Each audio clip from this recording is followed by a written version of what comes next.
Algunas consideraciones específicas para la primera modalidad de contratación. Con respecto al postulante, señalamos que debe de presentar de forma presencial o virtual, según lo haya establecido el comité dentro de la fecha aprobada en el cronograma. Y ahí sí, estimados, es el cronograma que se ha establecido a través del oficio múltiple 016, con los documentos que acrediten los requisitos de formación académica señalados para la modalidad educativa, sea educación básica especial, educación básica regular o educación básica alternativa, así como para los niveles, ciclos y o áreas o especialidad de los grupos de inscripción de la norma que convocó a la prueba nacional. Y ya hemos indicado, en la lámina anterior, que la norma que convocó al ingreso a la carrera pública magisterial es la resolución viceministerial 081-2022-Minedu.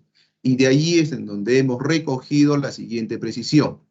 La emisión del título debe haberse realizado hasta el inicio de la actividad de inscripción para el concurso de ingreso a la carrera pública magisterial.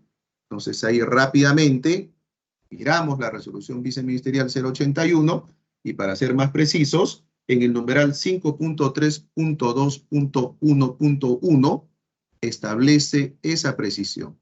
Y en el cronograma, la fecha de inicio del acto, digamos, de inscripción fue el 5 de julio, con lo cual de la literalidad nos dice hasta antes del inicio. Significa que la emisión del título tuvo que haber sido hasta el día 4 de julio. Y cuando hablamos de la emisión del título, no hablamos del registro del título. La emisión es la fecha cuando la Casa Superior de Estudios te entrega el título, ¿sí? Así como también, adicional a ello, deben de presentar los requisitos generales específicos y los anexos 8, 9, 10, 11, 12 y 19 de la norma de contrato.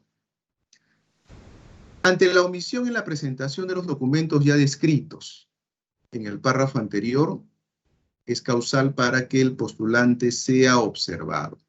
Entonces, ante esa condición de observado, el postulante que no pudo presentar los documentos ya descritos, ¿no?, que acrediten la formación académica, requisitos generales, específicos, y los anexos, puede presentarlo como máximo hasta la fecha de la adjudicación. ¿Y esto por qué, estimados implementadores, estimados miembros del comité? Porque en esta primera modalidad de contratación ya el postulante se encuentra ubicado con un orden de prelación. No vamos a establecer un orden. El orden ya se encuentra en los cuadros de méritos que ya han sido publicados. La presentación del expediente es para hacer un checklist si cumple con la formación profesional, y la emisión guarda correspondencia con lo ya señalado en la norma de ingreso a la carrera pública magisterial. Si cumple y presenta los anexos, va a ser adjudicado. Pero también hemos visto algunas particularidades que también se está regulando. ¿Qué pasa si el postulante tiene empate, ¿no? Tiene empate.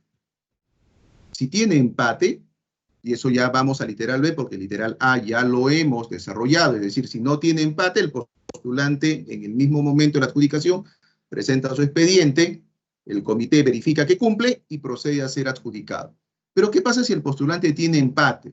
Es decir, dos postulantes comparten el mismo orden de prelación y solo uno presenta su expediente. Él será calificado, verificará que cumple el requisito y él será llamado primero. El postulante que no presentó será llamado en ese momento de la adjudicación.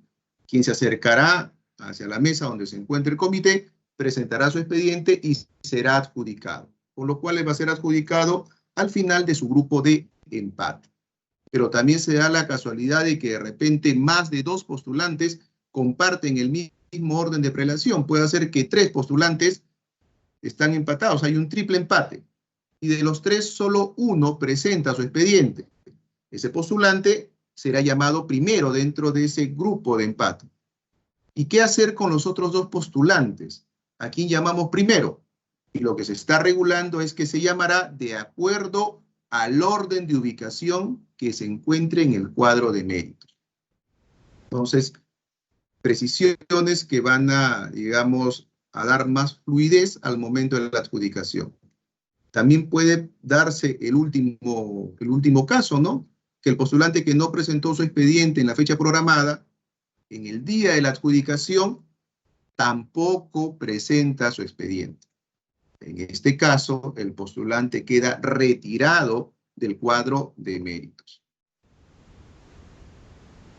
Si existe empate en el cuadro de mérito establecido por la prueba nacional, el comité verifica y evalúa el expediente de los postulantes empatados para determinar el orden de prelación. Ya lo habíamos indicado.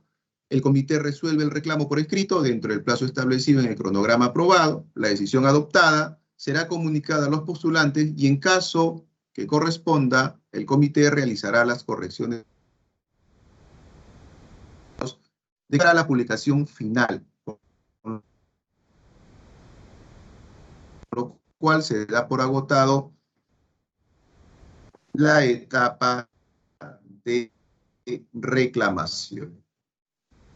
Ahora bien, respecto a la adjudicación por la prueba única nacional, primera